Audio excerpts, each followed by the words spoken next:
देखिए मैं हमेशा से जो रेप विक्टिम है उनके साथ हम ही क्या सभी साथ देंगे उनका, उनके साथ जो चीज़ें हुई हैं। लेकिन मोस्ट इम्पॉर्टेंट ये है कि मैं बिलीव करती हूँ कि एविडेंस हैं, जो भी चीज़ें हैं। मैं स्पेकुलेशंस जैसा मैंने पहले बोला इन सब चीज़ों पे बिलीव नहीं करती। अगर पुलिस ऑफिशियल स्टेटमेंट देती है या फिर उनका इन्वेस्टिगेशन करती है, उसके बाद ही मैं अनुराग कश्यप को एक रेपिस्ट बोल सकती हूँ, क्योंकि किसी के ऊपर रेप का टैग लगना बहुत बड़ी बात है। तो मेरे हिसाब से मैं पायल घोष को, मैंने उनके इंटरव्यूज़ देखे, उसके अंदर उन्होंने सारी चीज़ें खोल कर बताई हैं।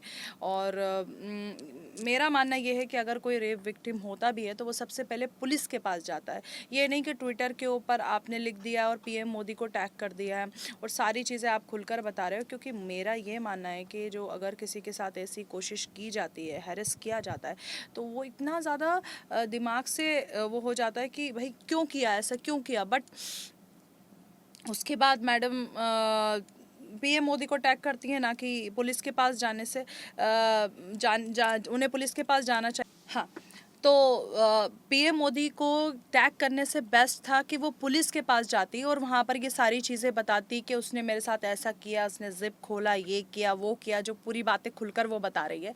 एंड सेकंड चीज़ मुझे ये लगी कि वो बहुत अच्छे अच्छे अभिनेत्रियों के नाम भी लिए उसने, जैसे हुमा कुरैशी है, रीचा चड्ढा है या फिर माही गिल है, कि ये लोग खूबसूरत नहीं है और इन्होंने सो कर काम किया है।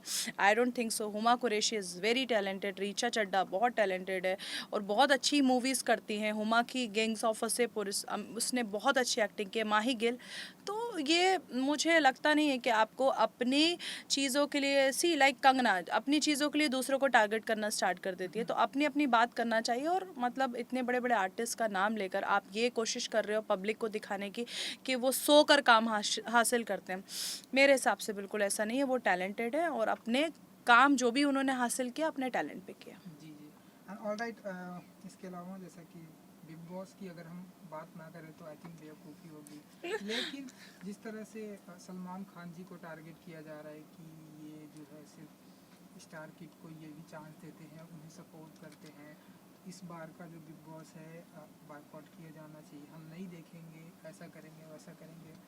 क्या मानती है कि कुछ इस बार का इफेक्ट पड़ने वाला है बिग बॉस पर? बोलने दो, बोलने वाले बहुत सारी चीज़ें बोलते हैं। आई डोंट थिंक सो कि सलमान के शो को इफेक्ट पड़ेगा, क्योंकि वहाँ पर मोस्टली पब्लिक कंटेस्टेंट को देखती है 6 दिन तक, और एक दिन देखती है वीकेंड का वार, वो भी सलमान खान को, सॉरी 2 दिन देखती है सलमान के वीकेंड के वार को।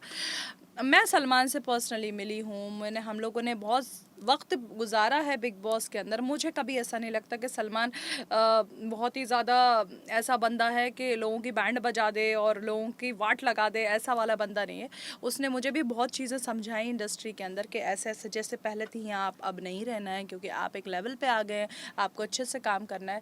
और रहा सवाल स्टार किड्स का, देखिए सब अपनी फैमिली के लोगों को आगे लेकर आते हैं और ऐसा नहीं है, लेकिन आउटसाइडर टैलेंट मोस्ट इंपॉर्टेंट रहता है। बहुत सारे ऐसे बड़े बड़े सुपरस्टार हैं जिनके बच्चे घर में अभी बैठे हुए हैं, जिनके पास टैलेंट नहीं है, लेकिन आउटसाइडर आते हैं, जैसे अमिताभ बच्चन है, शाहरुख खान है, ये सब आए हैं और उन्होंने अपना टैलेंट दिखाया और सुपरस्टार बन के बैठे आउटसाइडर से।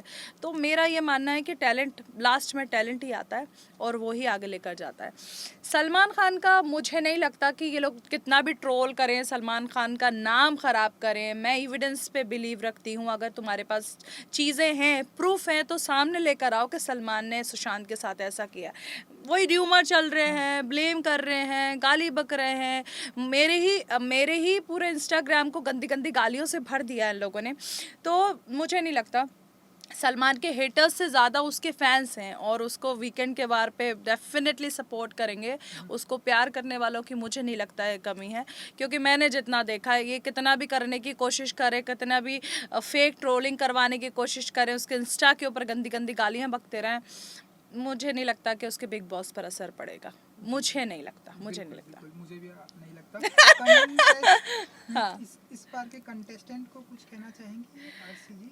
आपकी तरफ से कुछ टिप देना चाहेंगी या कुछ कहना चाहेंगे आप? देखिए इस बार कंटेस्टेंट जो भी आएंगे, देखिए इम्पोर्टेंट यही रहता है कि कितने स्ट्रांग है। हमारा सीज़न हिट गया, BB12 फ्लॉप गया, BB13 हिट गया।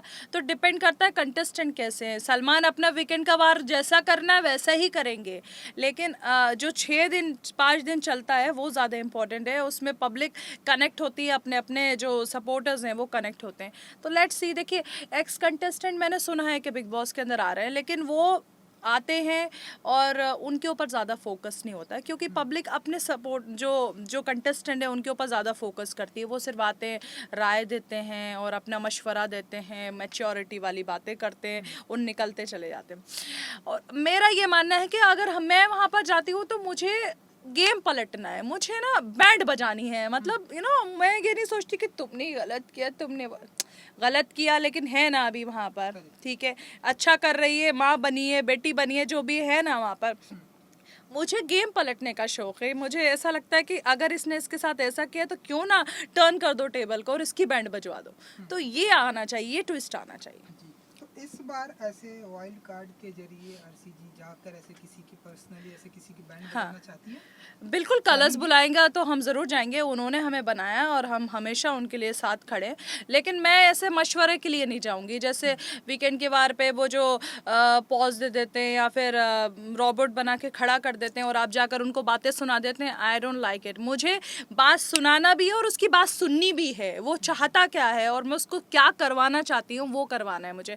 ऐसा नहीं कि मैं एक लाइक सेलिब्रिटी की तरह जाऊँ, अपने आप को दिखाऊँ और जाकर बातें करूँ, तुमने ये गलत किया, तुमने वो नहीं, तुमने ये गलत किया तो तुम्हें भी और गलत करो और करके दिखाओ इसके साथ अच्छी अच्छी जो भी चीज़ें करनी है, तो वो इम्पोर्टेंट है। जी जी, एक आखिरी सवाल मेरी तरफ से ये कि जब सारी दुनिया कहे आरसीजी को तो समझ में आता है, लेकिन जब पढ़े लिखे लोग आरसीजी को कहते हैं कि आप अफगानिस्तान से हैं, आप पाकिस्तान से, मैंने भी देखा, मैंने भी सुना कि इतने बड़े प्लेटफॉर्म पर जब ऐसे लोग कहते हैं कि आप अफगानिस्तान से हैं, आप पाकिस्तान से हैं, ऐसे लोगों को क्या कहना चाहेंगे आप? या सोशल मीडिया पे भी मैं अभी जस्ट पढ़ रहा था कि आप अफगानिस्तान से आई हैं, जी आप जी। पाकिस्तान से हैं, आप यहाँ पर क्यों रहती हैं, क्या कहेंगे आप? मैं ऐसे लोगों को सिर्फ जाहिल बोल सकती हूँ, गवार हैं, कम दिमाग है, चाहे कितनी भी पढ़ाई कर लिया, कुछ भी कर लिया। देखिए मैंने हमेशा से ये बोला है कि हमारा मुल्क जो है वो इंडिया है, हमारी नेशनैलिटी इंडियन है, हमारे अब्बा अम्मा सब इंडियन है, लेकिन हमारा ख़ानदान अफ़गानिस्तान का पठान है, यूसुफ ज़हीर पठान है। तो मेरी फैमिली के जो लोग हैं वो पाकिस्तान में भी रहते हैं, अफ़गानिस्तान में भी रहते हैं, दुबई में भी रहते हैं, सऊदी में भी रहते हैं, लेकिन मैं इंडियन हूँ। लेकिन ऐसा नहीं है कि मैं ये कहूँ कि मुझे पाकिस्तान से नफरत है, मुझे अफगानिस्तान से नफरत है। भाई क्यों नफरत है? वो लोग हमें मैसेज करते हैं कि हमें आपके बॉलीवुड्स में शाहरुख बहुत पसंद है, हम इंडिया को बहुत पसंद करते हैं, यहाँ के गाने बहुत अच्छे लगते हैं, सारी चीज़ें, तो मैं उनको पलट के गाली क्यों दूँ? वो अगर हमें रिस्पेक्ट देते तो हम उनको रिस्पेक्ट देते। मोस्ट इम्पॉर्टेंट ये है कि देखिए पहले ये देश तो एक ही था ना, फिर अलग अलग हो गया, हमारे भी दादा मादा सब परदादा वहीं के हैं। तो ऐसा नहीं है कि मैं उनसे नफरत करूं और उनको गालियां दूं। और नेशनल टेलीविज़न पे कुछ बेवकूफ़ लोग बैठकर बोलते हैं कि अर्शी खान ने पाकिस्तान का झंडा लगाया था। मैं उन बेवकूफ़ लोगों को ये बता दूं कि वो झंडा जो भी था वो एक फ़िल्म का शूट था, जिसको एक पोस्टर के लिए बनाया गया था और वो पोस्टर रिलीज़ किया उस बंदे ने और प्रोड्यूसर ने मूवी नहीं बनाई। तो आर्टिस्ट के ऊपर ब्लेम नहीं करना चाहिए। मेरा ये मतलब नहीं है कि मैं पाकिस्तान को डिसरिस्पेक्ट करूँ, अफगानिस्तान को डिसरिस्पेक्ट करूँ या इंडिया को करूँ, वो अलग चीज़ है और उसमें आर्टिस्ट का कुछ नहीं होता। आर्टिस्ट सिर्फ पैसा ले रहा है। और जब आप एक शुरुआती दौर के अंदर होते हैं इंडस्ट्री के अंदर, तो आपको लगता है कि यार चलो चांस मिल रहा है कर डालो, शायद हो सकता है आगे और अच्छी चीज़ें मिले। तो वही था, और उसके अलावा ऐसा नहीं था कि मैं पाकिस्तान को डिसरिस्पेक्ट करूं या फिर इंडिया को करूं। और सब जानते हैं यार कि मैं इंडियन हूँ। मैं कितनी बार बताऊँ, मेरे चेहरे से क्या मैं इंडियन नहीं दिखती? क्या दिखती हूँ मैं चेहरे से? अफगानिस्तानी पाकिस्तानी दिखती भी हूँ तो क्या है अभी, क्योंकि खून तो सबका चलता, मतलब जो हमारी ब्रीड है वो बाहर की है, अब उसमें हम कुछ नहीं कर सकते। लेकिन मैं हूँ प्योर हिंदुस्तानी।